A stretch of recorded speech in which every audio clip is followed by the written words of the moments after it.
Pues como siempre es un gusto estar con ustedes. Vamos a la palabra directamente porque tengo que aprovechar el tiempo. Yo hablo mucho. Y voy a tratar de no hacer muchos chistes para ir directamente. Entonces, si querías ver un show de stand-up, no soy. Acompáñame a Proverbios capítulo 1. El libro de Proverbios es un libro muy interesante. El propósito del libro de Proverbios, dice el mismo libro, que es para que el simple adquiera sabiduría. Hay un principio en este libro que fue escrito por la persona más sabia de su generación y básicamente de todos los tiempos, sin contar al Señor Jesucristo, obviamente. Y hay un principio que vamos a ver en este libro. Yo te voy a recomendar que sigas la transmisión de la segunda reunión, porque no voy a predicar exactamente lo mismo, voy a predicar el mismo tema, pero puntos distintos. Entonces, a los de la segunda reunión les voy a decir que vean la primera, y a ustedes que luego vean la segunda para que tengan el panorama completo. Pero dice el principio, Proverbios 1:7 dice: el principio de la sabiduría es el temor del Señor. Los insensatos desprecian la sabiduría y la enseñanza.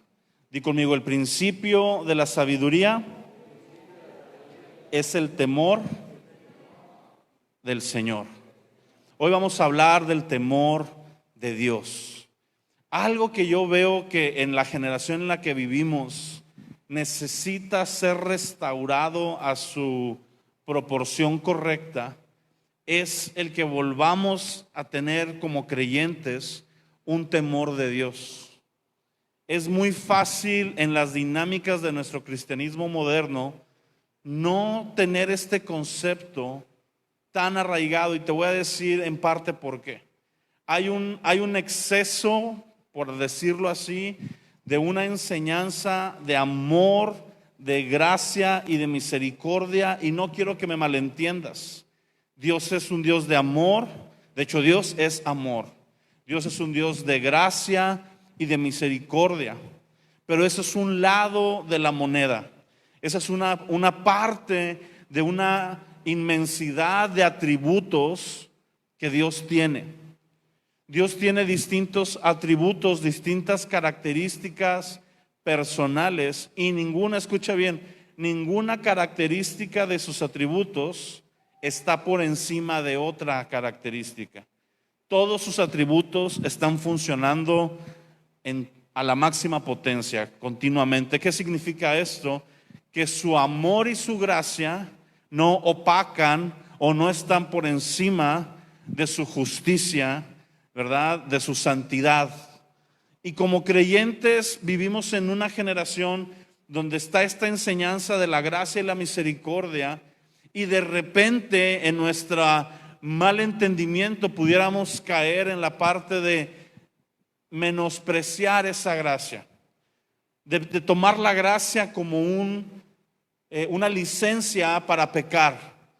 ¿Cuántos de nosotros no lo decimos abiertamente, pero nos encontramos en la disyuntiva en ocasiones de cometer un pecado o no cometerlo, y muchas veces nos inclinamos a cometerlo con el pensamiento en nuestro corazón de Dios me va a perdonar? Y ¿sabes qué? Claro que Dios nos perdona si nos arrepentimos genuinamente, pero estar continuamente en esa línea, estar jugando en esas orillas, nos va anestesiando espiritualmente, va cauterizando nuestra mentalidad, y poco a poco empezamos a tomar la gracia como un libertinaje y como una permisividad para yo acercarme a Dios de una manera ligera. Otra enseñanza que yo predico mucho, que de repente nos puede sacar de balance, es cuando enseñamos que el Espíritu Santo es nuestro amigo íntimo. Y claro que lo es. Cuando hablamos de Jesús como un igual a nosotros en carne que se hizo hombre, pero se nos olvida que también seguía siendo Dios mismo y que Jesús nos tiene una puerta abierta. Por eso quiero poner esto en una correcta proporción, porque no se trata de que tengas miedo de acercarte a Dios, se trata de que tengas un temor de Dios. Pero esta enseñanza de la puerta está abierta, tú puedes entrar a la presencia del Señor libremente en todo tiempo, es una verdad, pero también nos puede hacer, el enemigo es bien astuto para las verdades de Dios, torcerlas mínimamente y engañarnos, y entonces produce en nosotros una ligereza a la hora que yo me acerco a Dios. Y empiezo a acercarme a Dios de una manera tan ligera y tan familiar que le voy restando lo hermoso, lo inmenso y lo glorioso que es el yo poder acercarme precisamente al Señor. Acompáñame a Proverbios 2, así enseguidita. Y fíjate lo que dice. Dice: hijo mío, si recibieras mis palabras. Estos versículos es un padre enseñándole consejos a su hijo. Quiero que entendamos esto desde el amor de un padre. No son las exigencias de un líder, no son las exigencias de un rey o de un pastor, es el consejo de un padre que quiere lo mejor para sus hijos y dice: si tú recibieras mis palabras y mis mandamientos guardaras dentro de ti, haciendo estar atento tu oído a la sabiduría, si inclinaras tu corazón a la prudencia, si clamaras a la inteligencia y a la prudencia dieres tu voz, si como a plata la buscaras y la escudriñaras como a tesoros, entonces, di conmigo, entonces entenderás el temor del Señor y hallarás el conocimiento de Dios. El tener un correcto temor de Dios, lejos de alejarnos de Dios, nos da un conocimiento de Dios. En el libro de Job hay un versículo que un joven que estaba cerca de los amigos de Job, cuando estaban altercando ahí con Job y platicando, le dice: ciertamente Dios es grande. Di conmigo, Dios es grande.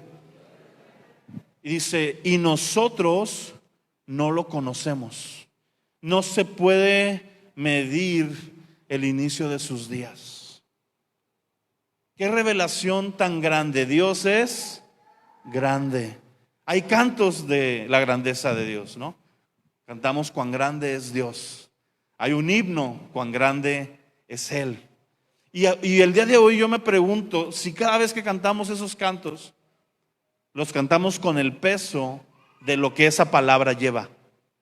A veces lo cantamos pues porque es el canto de moda, ¿no? Y nos lo sabemos y cantamos, pero como que no analizamos a veces, en el tiempo que estamos aquí, lo que estamos hablando. Lo decimos, pero ya se volvió un cliché cristiano, ¿sí? Hablamos de un Dios grande, de un Dios poderoso. Sin embargo, muchas veces la forma en la que yo vivo no refleja que creo en un Dios grande y en un Dios poderoso, porque empezamos a perder este temor al Señor.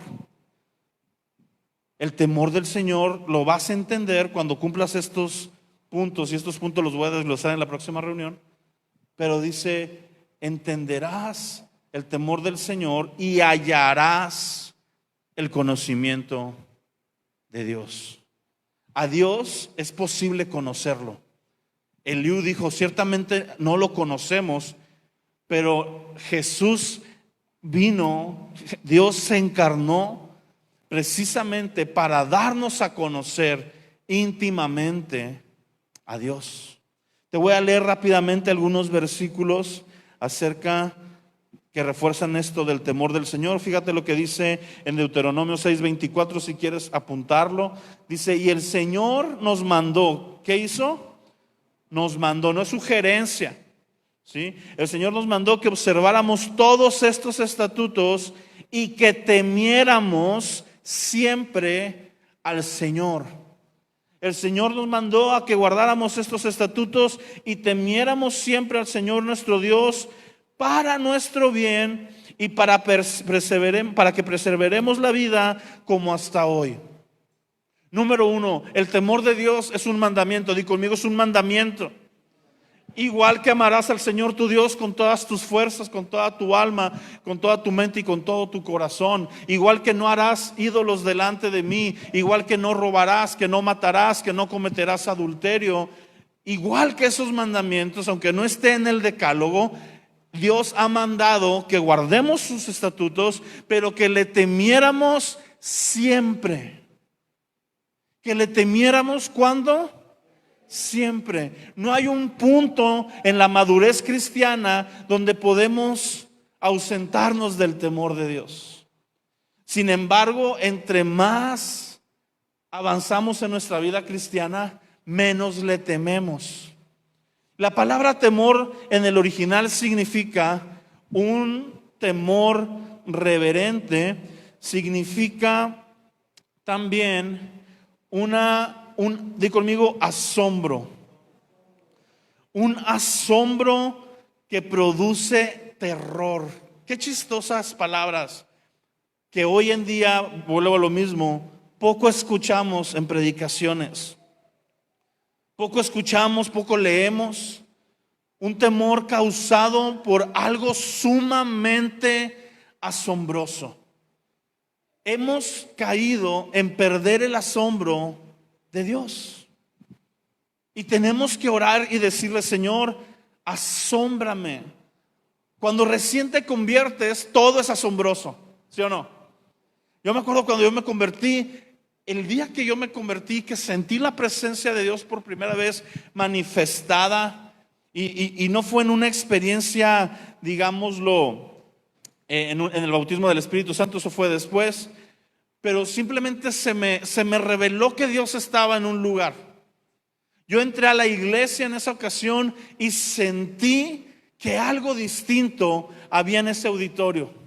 Gente estaba cantando, gente estaba adorando al Señor, y yo de repente al entrar me di cuenta de mi pecado, de mi maldad. Me sentí desnudo delante de todas esas personas. Sentía que como si yo tuviera escrito todos mis pecados, y la gente me volteara a ver y supiera que lo que yo estaba haciendo, supiera lo que yo hacía a escondidas, supiera cómo yo hablaba de Dios, cómo mi corazón pensaba acerca de Dios y de los mismos cristianos. Y de repente vino esta sensación de sentirme pecador y de tener que decirle: Señor, perdóname. El temor de Dios, dice este versículo que leímos ahorita en Deuteronomio, es para preservar nuestra vida. El Señor, busca que a través del temor de Dios nuestra vida sea guardada.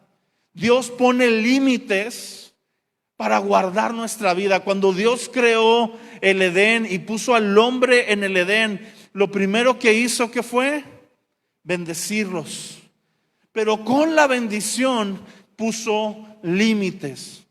Le dice a Adán: de todo árbol del huerto puedes comer, excepto límites de este.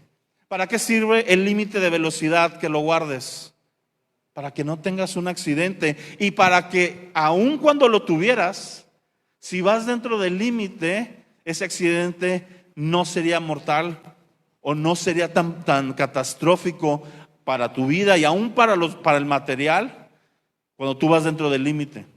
Si tú chocas a 40, no es lo mismo que si tú chocas a 120.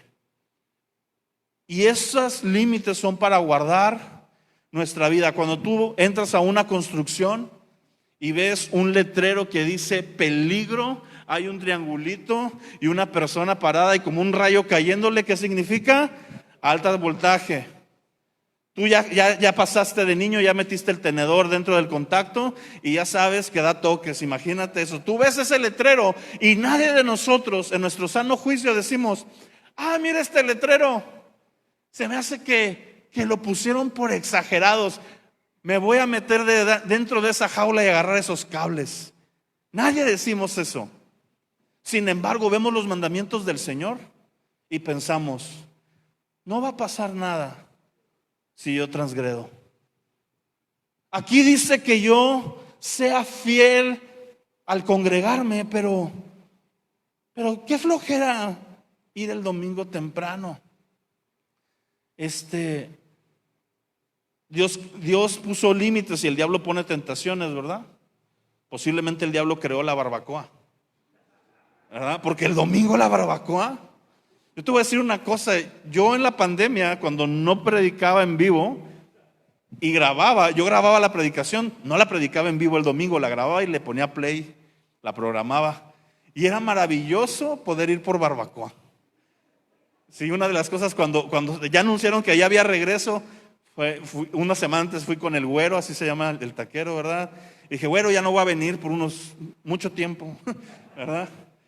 Pero porque durante ese tiempo religiosamente me levantaba el domingo, iba al autolavado, lavaba el carro y después de lavar el carro iba por la barbacha. Y luego ya llegaba y veía los comentarios de la gente en la transmisión. Y era hermoso, ¿verdad? Pero como creyentes de repente empezamos a considerar, ¿y qué?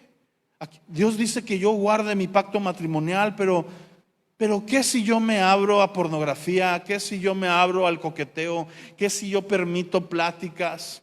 Como jóvenes, Dios dice que yo guarde mi pureza, mi santidad, pero el mundo enseña que puedo vivir mi sexualidad con precaución y con cuidado, y tal vez es muy anticuado y tal vez son leyes para otro tiempo, y tal vez Dios pues no entiende, ¿verdad? Cómo me siento yo, y qué tal si voy transgrediendo. Dios dice que la homosexualidad es pecado. Facebook nos va a borrar tal vez, pero no me importa, ¿sí? Ahí luego lo suben otra vez. Pero hoy dicen que hay que ser tolerantes. Y empezamos tal vez a cambiar nuestra forma de pensar respecto a lo que Dios dice. Y empezamos un camino muy sutil y muy de poco a poco a perder el temor de Dios.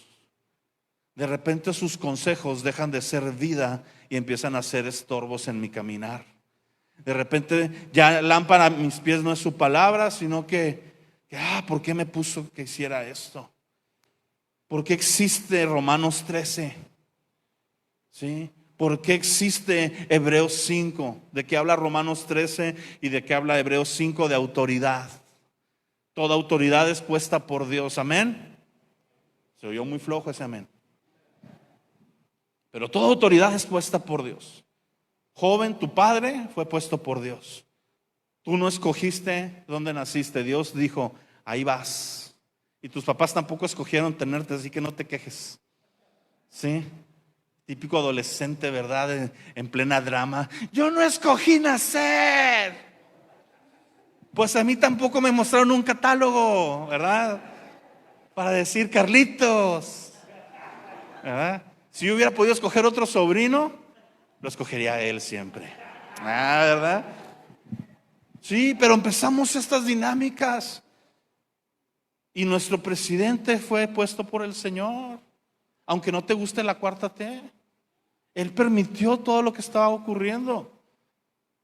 Nuestros pastores son puestos por Dios. Nadie te obliga a estar aquí. Si tú eliges estar aquí, tienes que creer que Dios puso el liderazgo que está arriba de nosotros. Yo pertenezco a la red de amistad, no porque no me queden otras redes, sino porque oré y consideré que Dios me guió a esto. Y cuando mi pastor dice cosas que a mí a lo mejor no me agradan, y le pido permiso para ir a un evento y veo que no le gusta y tengo que no ir a ese evento, no por idolatría al hombre, pero por un temor de Dios, porque sé que honrando a mi pastor estoy honrando a Dios y estoy garantizando bendición a mi vida. Amén. Otra vez no se oyó muy flojo, acá sí se oyó muy fuerte. Los pastores nos paramos y decimos, habla Cordero, cuando están hablando de eso. Pero mi amado, el SAT fue puesto por Dios. Hay que pagar impuestos. Son mecha. Ya, pastor, no sigas. Fíjate qué hermoso es el temor del Señor. El Salmo 31:19: cuán grande es tu bondad, que has guardado para los que te temen, que has obrado para los que en ti se refugian delante de los hijos de los hombres. La bondad de Dios es para los que le temen. No pidas que venga la bondad de Dios a tu vida si tú no gestas un temor de Dios en tu corazón. Yo cuando empecé a leer cada uno de estos pasajes, me empezó a saltar algo y dije, qué raro, porque hoy decimos que la bondad de Dios es para los que le aman, pero la Escritura dice que es para los que le temen. Alégrense y canten con júbilo las naciones, porque tú juzgarás los pueblos con equidad. ¿Cómo juzgará? Tú y yo un día, aunque seamos cristianos, aunque seamos nacidos de nuevo, si tú has confesado al Señor en tu vida como tu Salvador, si tú has creído en su redención y te has puesto debajo de su pacto y lo has hecho el Señor de tu vida, no con una oración, sino creyendo en tu corazón y haciéndolo, y además oraste, qué bueno. Entonces, aún así, tú y yo vamos a dar cuentas delante de Dios en un juicio. Va a haber un juicio para separar a los creyentes de los no creyentes. Amén. Esa ya la libramos, di gloria a Dios. Bueno, si has puesto al Señor como tu Señor. No porque cumplas una palomita en una lista de una iglesia, porque te congregues 20 años, significa que vas a pasar ese juicio.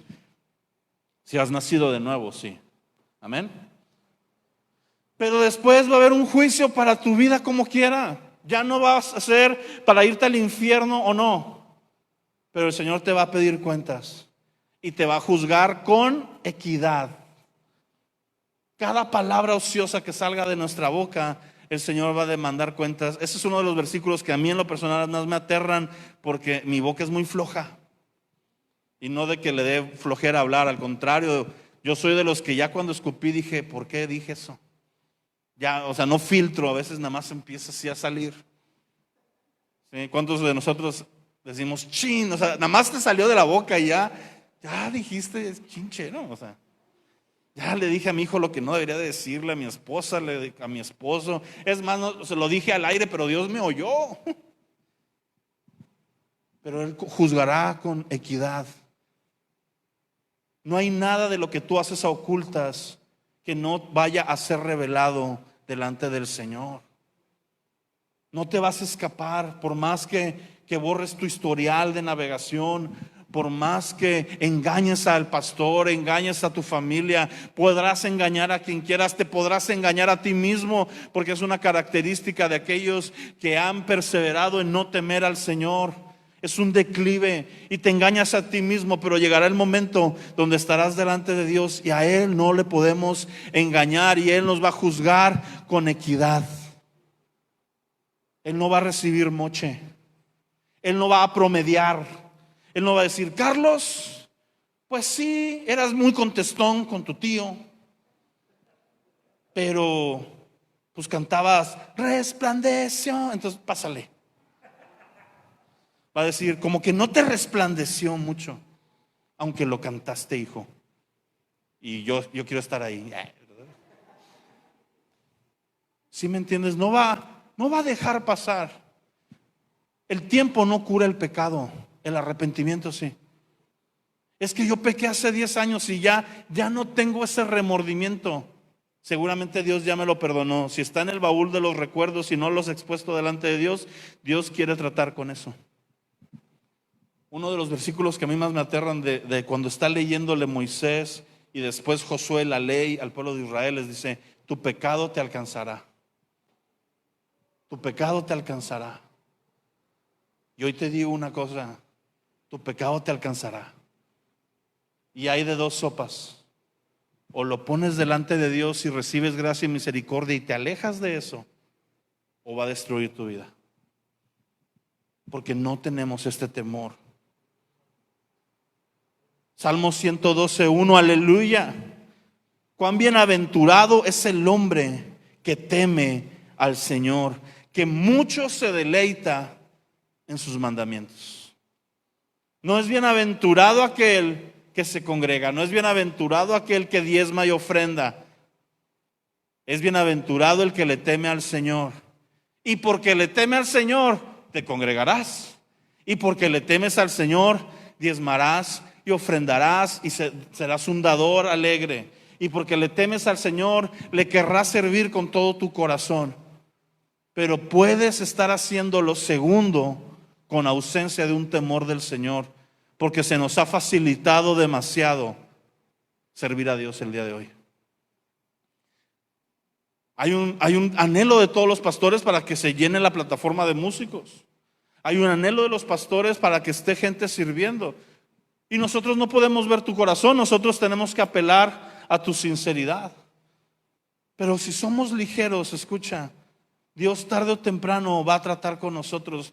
Y déjame decirte una cosa, muchos de ustedes, o todos ustedes, están en una situación muy delicada, porque en esta iglesia el Espíritu Santo se mueve. Y cuando el Espíritu Santo se está moviendo y no hay temor en nuestro corazón, el resultado es muerte en vez de vida. Acompáñame a Hechos capítulo 5. Ay, prendí a Siri, a ver si no empieza a decirme de cosas. La vez pasada le dije, Siri, ¿qué quieres, gordo? Me contestó. Yo, ¿qué onda con esta Siri? Me la cambiaron. Te cuento un chiste que es verdad. Parece chiste, pero es anécdota. Mi mamá, hace como unos 8 meses, 9 meses, no, casi el año, le dijo a mi hermano, a Saúl, dijo, oye, tu hermano anda hablando con una mujer, ¿quién es? ¿Tú sabes con quién está saliendo? Y mi hermano, ¿con quién, mamá? No, pues no. Es que a cada rato oigo que en su cuarto dice, Alexa, ponme música. Alexa, ¿quién es esa Alexa? No es broma, es en serio. Mi mamá se puso celosa de una cochina bocina. Oren por mí y por Alexa, porque no me la vaya a romper pensando que, ¿sí? Como niño chiquito, ¿no? Que piensa que hay alguien adentro del radio, ¿verdad? ¿Sí? ¿Quién está en esta bocina? Hechos capítulo 5 dice, pero cierto hombre llamado Ananías, vamos a leer desde el 4, la última porción. Vamos a leer el 36 del 4 y luego el 5. Dice, entonces José, a quien los apóstoles pusieron por sobrenombre Bernabé, que traducido es hijo de consolación, levita, natural de Chipre, tomó, como tenía una heredad, la vendió y la trajo el precio y lo puso a los pies de los apóstoles. Dios se estaba moviendo y gente dejaba sus casas. Hubo alguien que dijo, ¿sabes qué? Dios se está moviendo aquí en Jerusalén y yo vivo acá, voy a ir a vender mi casa, me voy a venir a vivir para acá. Gloria a Dios. Cuando hay un tiempo donde Dios está visitando un lugar, la gente quiere ir a ese lugar. Y hoy decimos, no, si Dios visita todos los lugares, ¿verdad? Hay lugares que Dios empieza a visitar de una manera especial y no está mal querer ir y recibir de lo que Dios está haciendo allá, entendiendo que no es el lugar, que es Dios, pero está visitando ese lugar. No hay que ser soberbios, hay que tener un corazón de ir y entender. Pero este hombre fue movido, tenía una posesión, vamos a decir que una casa, un terreno, y Dios le pone en su corazón, véndelo, y el dinero tal cual lo ganes, ve y dáselo a los apóstoles. Yo estoy orando por 10 Bernabés, ¿verdad? 10 Bernabés que tengan ranchos y quintas. ¿Sí? Y viene Bernabé y lo pone a los pies de los apóstoles, con un corazón puro, con un temor de Dios. Entendió y dijo, Dios es mejor que mi herencia. Él es mi herencia.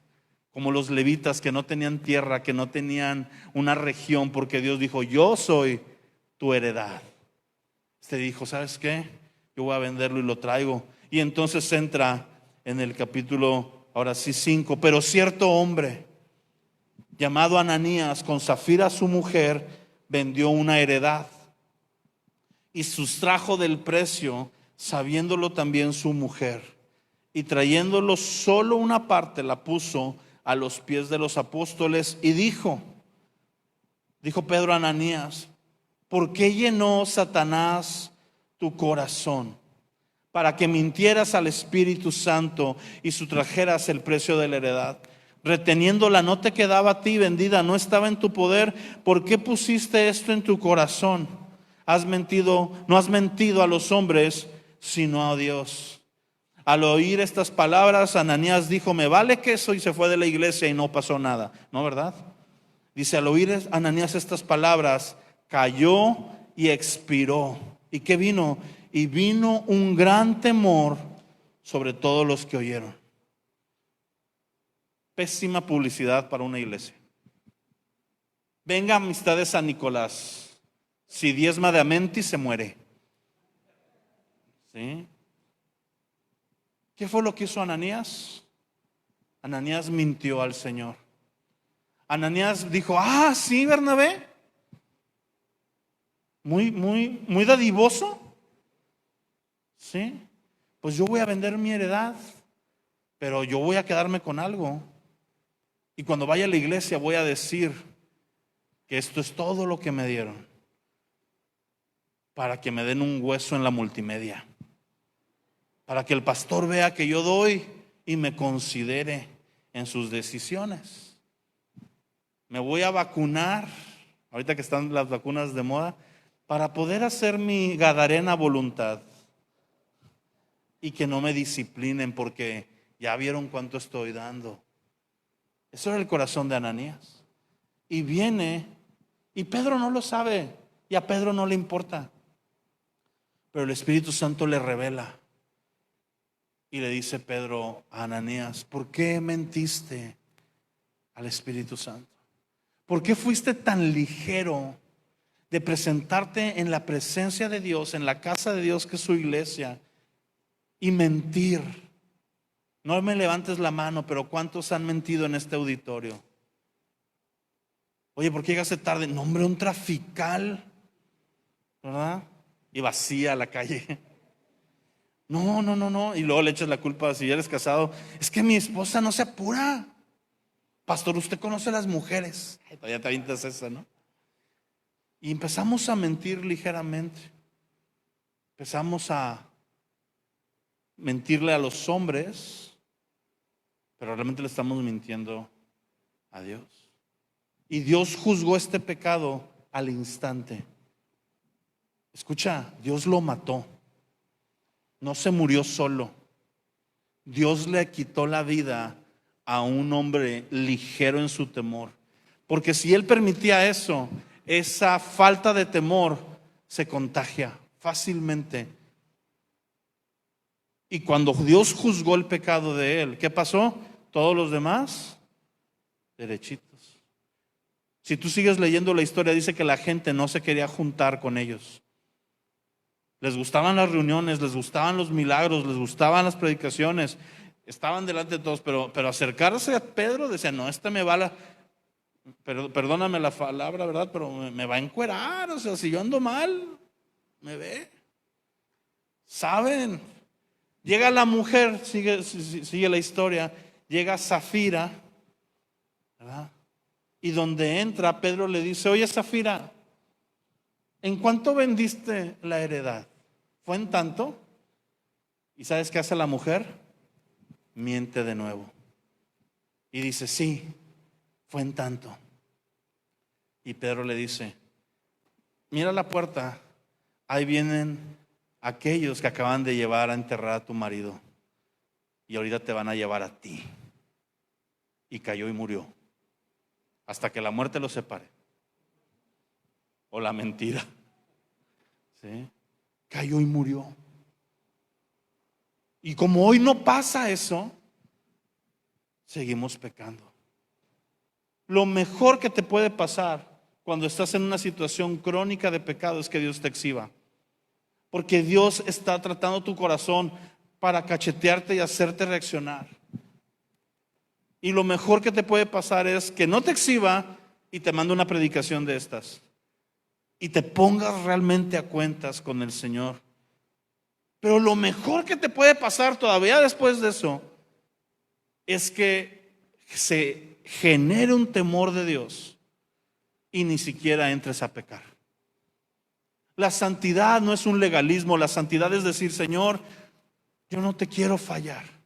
Me da miedo pecar. Y cuando te descubres en un pecado por omisión, que es porque no sabías, pero aunque no sepas, sigue siendo pecado, automáticamente te quieres alinear. Automáticamente vienes y dices: Señor, perdóname. ¿Cómo arreglamos esto? Y no en el sentido de la religión tradicional, penitencia para arreglar mi pecado, sino ¿qué tengo que hacer para no estar cayendo en esto, Señor? Porque cuando nosotros somos ligeros, entonces perdemos la dimensión de la santidad de Dios. ¿Me puedes empezar a ayudar con la guitarra? No sé quiénes más te vayan a acompañar, tu séquito. Pero cuando perdemos la dimensión de la santidad de Dios, nos volvemos ligeros. Todo comienza, todo declive, toda falla espiritual comienza por una ausencia del temor de Dios. Un avivamiento se puede perder por falta de temor de Dios. Y por el contrario, un avivamiento se puede gestar en un pueblo que le teme, en un lugar donde Dios ve santidad, donde Dios ve temor. Grita más una vida en santidad. Me espantó. Grita más fuerte una vida en santidad que un canto nuevo.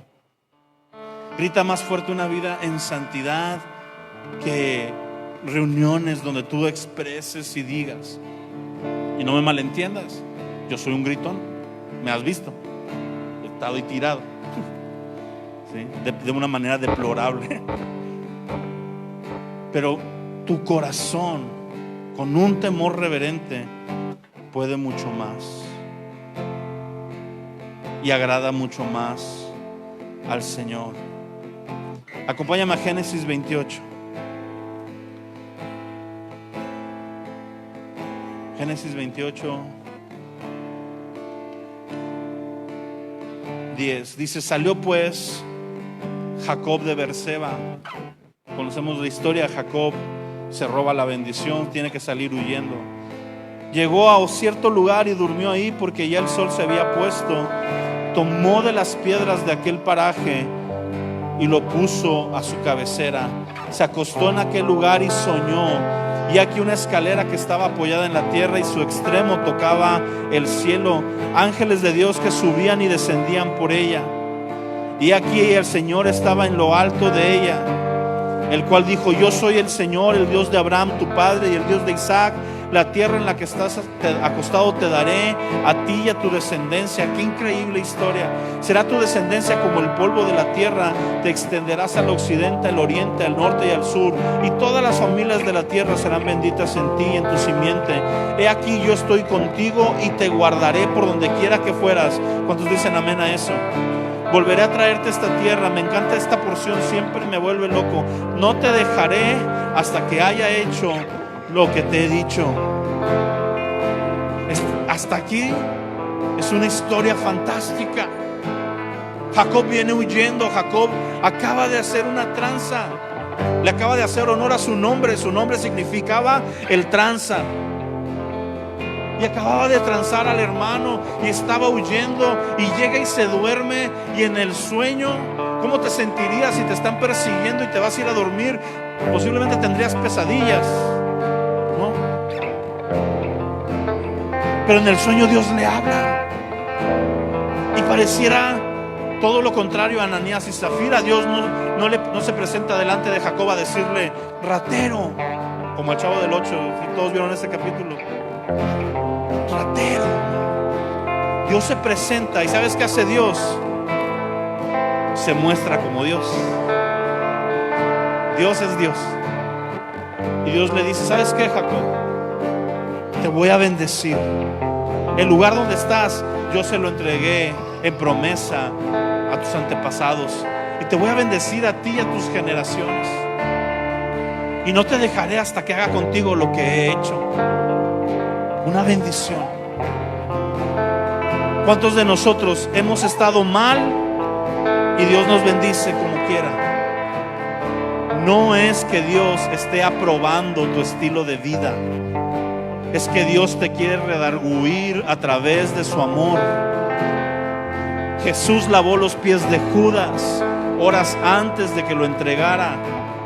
¿Cómo se sentiría Judas sabiendo, oye, me estás lavando los pies y voy a ir a entregarte? ¿Nunca te ha pasado que hablas mal de alguien y te regala algo, tiene un detalle contigo? ¿Cómo te sientes? Como un miserable. Dios apelaba a su gracia. ¿Sabes qué pasa? Jacob entiende el mensaje y despertó Jacob de su sueño, hizo un libro, grabó el testimonio y se volvió pastor, ¿no? ¿Verdad? Despertó y dijo: ciertamente Dios, el Señor Jehová, está en este lugar y yo no lo sabía. Y tuvo miedo. ¿Qué tuvo? La palabra original es y tuvo temor. Y dijo: cuán terrible es este lugar. No es otra cosa que casa de Dios y puerta del cielo. Cuando tú tienes un verdadero encuentro con Dios, va a venir un temor a tu corazón. Si tú no estás teniendo temor de Dios, hay dos cosas: o no te estás encontrando verdaderamente con Dios, o de plano has endurecido mucho tu corazón. Porque Jacob se levantó y dijo: este lugar es terrible. Tenemos que recordar que estamos tratando con el creador del cielo y de la tierra, con el creador del universo. Las galaxias enteras subsisten porque Él quiere, y tú y yo delante de Él somos mínima cosa. Y no lo hablo para tener una baja autoestima. Claro que somos hijos, claro que somos una nación santa, claro que somos posesión suya, claro que somos la novia, claro que nos llama amigos. Pero tenemos que entender que no somos iguales. Yo y tú no somos iguales a Dios. Estamos tratando con fuego consumidor todas las historias de la Escritura. Ve a Moisés. Moisés dijo: no puedo acercarme. Dios le dijo: este lugar es santo. Ve a Isaías y dijo que se cayó, ¿verdad? Dijo: ay de mí, tuvo terror. Pedro, cuando está en la barca y sucede la pesca milagrosa, no empieza a vender pescado, dice que se postra y dice: ¿quién eres, Señor? Pablo dice lo mismo. Cada persona que tuvo un encuentro con Dios, Juan en Apocalipsis, cae como muerto. ¿Por qué nuestras experiencias no son esas? ¿Por qué salimos iguales? ¿Por qué somos ligeros? ¿Por qué insistimos en nuestra maldad? Porque hemos perdido el temor. Pero si hay una oración que yo sé que Dios va a contestar, es que Dios te dé temor de Él, que te revele su santidad, que te revele su hermosura, que te revele su gracia, y vas a empezar a tener temor del Señor. Amén. Ponte de pie ahí en tu lugar, cierra tus ojos. Eso de cerrar los ojos es por practicidad.